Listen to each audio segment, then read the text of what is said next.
جیسے جیسے قیامت کے نزدیک جا رہے ہیں ویسے ویسے نعمتیں بڑھ رہی ہیں، لیکن ان نعمتوں کی زیادتی اور کثرت کے باوجود شکر گزاری کم ہو رہی، ناشکرا پن، ندیدہ پن۔ تو نعمتیں بڑھ رہی ہیں، ہونا تو یہ چاہیے تھا شکر بڑھے، لیکن ناشکری بڑھ رہی ہے، ناقدری بڑھ رہی ہے، اتنی ہی نعمتوں کی ناقدری ہو رہی ہے۔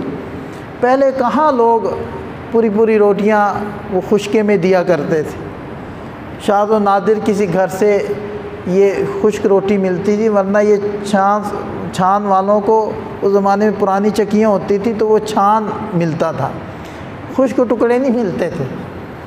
اب تو خشک ٹکڑے کیا، پوری پوری روٹیوں کی بھرمار ہے۔ بچوں نے کہا نہیں جی ہم نے تو برگر کھانا ہے، ہم نے تو پیزا کھانا ہے، ساری پکی پکائی روٹیاں چھان میں گئی اور برگر پیزے اڑ رہے ہیں۔ تو نعمتیں کثیر ہوتی جا رہی ہیں، لیکن ویسے ہی ہماری ناشکری بھی بڑھتی جا رہی ہے۔ اور جب اللہ کی نعمتیں آئیں اور پھر بندوں کی ناشکری آئے، پھر اللہ کا عذاب آتا ہے، نعمتیں چھن جاتی ہیں، وہی نعمتیں عذاب میں بدل جاتی ہیں۔ تو آج ہم اس موضوع پر گفتگو کرنا چاہتے ہیں کہ ہم پر نعمتیں بڑھ رہی ہیں لیکن شکر نہیں بڑھ رہا، قدر نہیں بڑھ رہی۔ ہم اس کا اتنا ہی قدردانی بھی اللہ کی ان نعمتوں کی بڑھائیں اور اس کے اوپر شکر گزاری بھی بڑھائیں۔ اللہ تعالیٰ نے ارشاد فرمایا وَإِسْتَأْذَنَ رَبُّكَ، تیرا رب نے کھول کر اعلان کر دیا، واضح طور پر بتا دیا، لَإِن شَكَرْتُمْ لَأَزِيدَنَّكُمْ، اگر میری نعمتوں کا شکر ادا کرو گے بہت بڑھا دوں گا، وَلَئِن كَفَرْتُمْ، اور اگر تم ناشکری کرو گے، إِنَّ عَذَابِي لَشَدِيدٌ، تو یاد رکھنا میرا عذاب بھی بڑا سخت ہے۔ اب اس سے اور زیادہ واضح اعلان کیا ہوگا؟ اسی طرح حضرت امام بصری رحمۃ اللہ علیہ وہ ارشاد فرماتے ہیں کہ جب بندہ اللہ کی نعمت کا شکر ادا کرتا ہے تو اللہ تعالیٰ نعمت بڑھاتے ہیں، اور جب ناشکری کرتا ہے تو اللہ تعالیٰ اس نعمت کو عذاب سے بدل دیتے، وہی نعمت موجود رہے گی، عذاب بن جائے گی۔ اوون ایک نعمت ہے، جب تک شکر کریں گے نعمت رہے گی، ناشکری کریں گے تو پھٹ جائے گا۔ اور مصیبت بجلی ہے، کتنی بڑی نعمت ہے، اس زمانے میں کہاں تھی یہ نعمت؟ لوگ سرکاری طور پر جو کھمبے لگا کر ان پر دیے جلائے جاتے تھے، پڑھنے والے راتوں کو وہاں اس روشنی میں بیٹھ کر پڑھا کرتے۔ ابھی تو گھروں میں UPS بھی ہے، جنریٹر بھی ہیں، اور بجلی کی کتنی بڑی نعمت ہے۔ تو شکر گزاری کریں گے تو اللہ تعالیٰ اس نعمت کو باقی رکھیں گے، ورنہ لوڈ شیڈنگ کا عذاب ہے، یا پھر وہ اس بجلی سے کوئی نقصان ہو جائے گا ہمارا۔ تو نعمت کو عذاب سے بدلنا کچھ رب کے لیے تو مشکل نہیں ہے، ہم نے بس یہ سمجھنا ہے کہ ہم ان کی نعمتوں کی قدر کریں اور ہمارے اندر شکر بڑھتا جائے جیسے اس کی نعمتیں بڑھ رہی ہیں۔ اللہ کے نبی صلی اللہ علیہ وسلم نے ارشاد فرمایا ان اللہ لیرضی، اللہ تعالیٰ اس سے راضی اور خوش ہوتے ہیں کہ ان یأکل العبد اکلا، کہ بندہ لقمہ کھائے اور شکر ادا کرے، بندہ پانی کا گھونٹ پیے اور شکر ادا کرے، اس سے اللہ خوش ہوتے۔ اب دیکھیں آدمی رزق کھا رہا ہے، کھانا کھا رہا ہے، اللہ کے نبی صلی اللہ علیہ وسلم کی عادت مبارکہ کیا تھی؟ پسند ہوتا کھا لیتے، نہیں پسند ہوتا تو چھوڑ دیتے، لیکن کھانے میں عیب نہ نکالتے، کھانے کی کمیاں نہ گنواتے، اس میں یہ نہیں تھا، اس میں وہ نہیں تھا، کیونکہ یہ ناقدری اور ناشکری کے اندر داخل ہوتا۔ تو بندہ جب لقمہ کھائے، پانی پیے تو اس کا شکریہ ادا کرے، الحمدللہ اللہ تو نے یہ نعمت دی۔ سوچیں ان لوگوں کو کہ جو پانی کے اندر گھرے ہوئے ہیں اور پانی پی نہیں سکتے، ترس رہے ہیں پانی۔ جیسے بندہ سمندر میں سفر کرتا ہے تو پانی میں ہے، پانی میں اس کی کشتی چل رہی ہے لیکن پی نہیں سکتا، ترس رہا ہے پانی، یہی حالت ان کی۔ تو اس نعمت کی قدر کی جائے۔ اسی طرح اللہ تعالیٰ نے اپنے پیغمبروں کو اس چیز کا بڑے اہتمام سے حکم دیا۔ قرآن میں دیکھیں جا بجا وَاعْبُدُوهُ وَاشْكُرُوا لَهُ، اس کی عبادت کرو، اس کا شکر ادا کرو۔ یا داؤد اعملوا آل داؤد شکرا، اے آل داؤد میرا شکریہ ادا کرو، وقلیل من عبادی الشکور، میرے شکر گزار بندے ہیں ہی تھوڑے جو میرا شکر ادا کریں۔ اور فرمایا وشکروا للہ ان کنتم ایاہ تعبدون، اللہ کا شکر ادا کرو اگر تم اسی کی عبادت کرتے۔ عبادت کو اور شکر کو اللہ تعالیٰ ساتھ جوڑ کر ذکر فرمائے۔ ان ابراہیم کان امۃ قانتا للہ حنیفا ولم یک من المشرکین شاکرا لانعمہ۔ حضرت ابراہیم علیہ السلام کی صفات بیان کرتے ہوئے کیا ارشاد فرمایا؟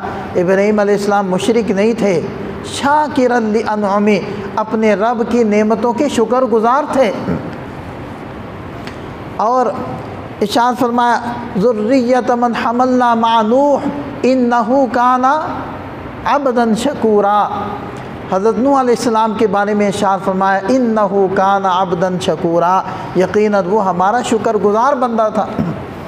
اور خود نبی پاک صلی اللہ علیہ وسلم جب کثرت عبادت کی وجہ سے پاؤں مبارک سوجنے لگے تو صحابہ کے عرض کرنے پر اللہ کے نبی صلی اللہ علیہ وسلم نے ارشاد فرمایا افلا اکون عبدا شکورا، کیا میں اپنے رب کا شکر گزار بندہ نہ بنوں کہ اس نے اتنی نعمتیں مجھے دی ہیں تو میں اس کی اتنی عبادت نہ کروں؟